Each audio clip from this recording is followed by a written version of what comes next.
Newly released Justice Department documents are raising fresh questions about the past associations of a top Trump administration official and his links to convicted sex offender Jeffrey Epstein.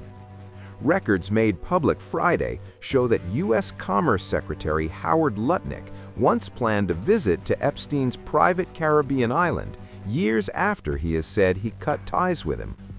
According to the documents, in December 2012, Lutnick emailed Epstein saying he was traveling in the Caribbean with his wife, children, and another family, and asked where Epstein was located and whether they could stop by for a meal. Epstein responded through an assistant, sharing directions to Little St. James, his private island in the U.S. Virgin Islands, and the two sides arranged a lunch gathering. The documents indicate the visit appears to have taken place a day after the planned December 23rd meeting. An Epstein assistant forwarded Lutnick a short message reading, quote, "Nice seeing you."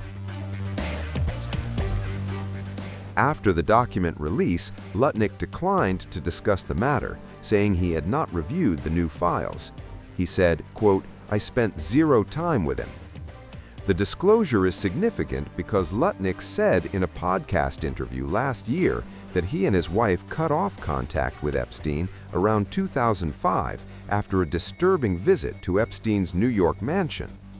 Lutnick described seeing a massage table in the middle of a room and said Epstein spoke about getting daily massages, prompting the couple to leave and vow never to associate with him again.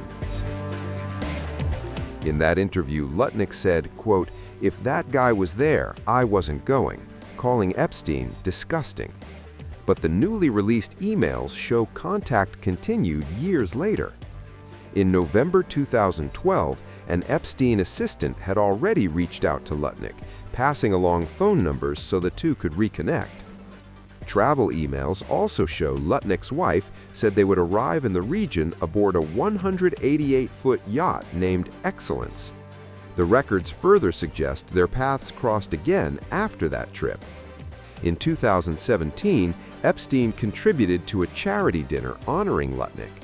And in 2018, emails show the two men discussing possible joint opposition to construction plans by the Frick Collection Museum, located near their New York homes. Prominent figures with past connections to Epstein have faced renewed scrutiny in recent times, and these newly surfaced records are likely to intensify questions about who stayed in contact and when. The name Jeffrey Epstein still echoes through the corridors of global power, and today it echoes once more in the inbox of one of the world's most powerful men. Newly released documents from the United States Department of Justice reveal previously undisclosed email exchanges between billionaire tech entrepreneur Elon Musk and the disgraced financier Jeffrey Epstein. Emails that suggest contact was more extensive and more cordial than Musk has publicly acknowledged. The messages date back to 2012 and 2013, years after Epstein's 2008 conviction for soliciting a minor, and years before his arrest on federal sex trafficking charges. In one exchange from December 2013, Musk writes, "We'll be in the BVI, St. Bart's area over the holidays. Is there a good time to visit?" Epstein replies casually, "Any day 1st to 8th, always space for you." The two continue discussing dates. January 2nd is penciled in. Epstein even writes, "I was really looking forward to finally spending some time together, with just fun as the agenda." The meeting ultimately does not take place. Epstein later cancels, citing scheduling conflicts in New York. But the emails don't stop there. A year earlier, in November 2012, Epstein asks Musk, "How many people will you be for the Heli-2 island?" Musk replies, "Probably just Tallulah and me. What day or night will be the wildest party on your island?" Another exchange follows, this time about parties, helicopters, and the social scene in the Caribbean. Epstein suggests St. Bart's instead. He adds, "The ratio on my island might make Tallulah uncomfortable." Musk responds, "Ratio is not a problem for Tallulah." Again, the visit does not take place. On January 2, 2013, Musk writes, "Logistics won't work this time around." No evidence shows Musk ever traveled to Epstein's island, but the tone of the correspondence, friendly, informal, familiar, stands in contrast to Musk's long-standing public denials. In 2019, Musk told Vanity Fair that Epstein was obviously a creep and claimed Epstein had tried repeatedly to get him to visit the island. Invitations he said he declined. The newly released emails now complicate that narrative.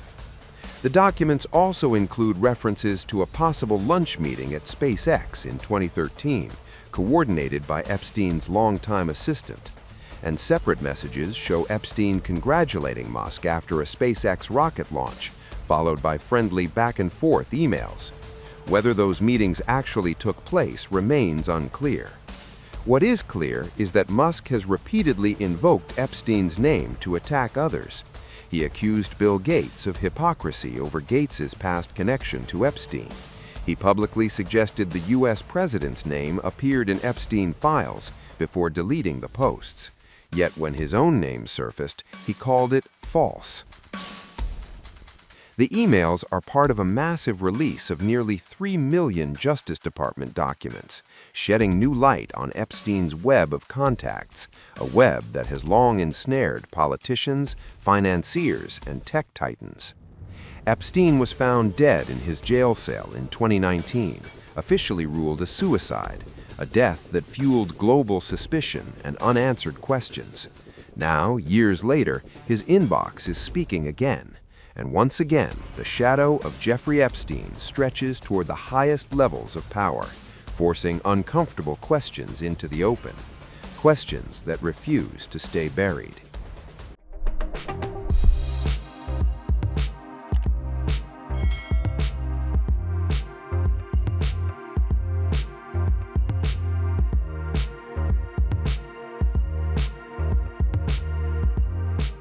Times of India videos, your daily dose of India and the world.